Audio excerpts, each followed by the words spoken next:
এটা আমাদের সেরিকালচার।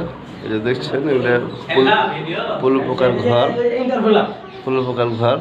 এই যে দেখছেন, এই যে এটা যেটা দেখছেন এটা হলো পলু পোকা। রেশম পোকা যেটা বলা হয় আর কি, পলু পোকা। তো এটা আপনার ডিম তাকা হয়। এটা আরও অনেক বড় হবে, লাল হবে। তারপরে এটা কুয়া মানে যেটা আপনার ডিম কুয়া হয়, যেটাতে সুতা তৈরি হয়, হ্যাঁ, ওই জিনিসটা হবে। আর এই যে এটা সব যে পাতা দেখছেন, এটা পাতার গাছ আছে, এটার নামই হলো পলু পাতার গাছ।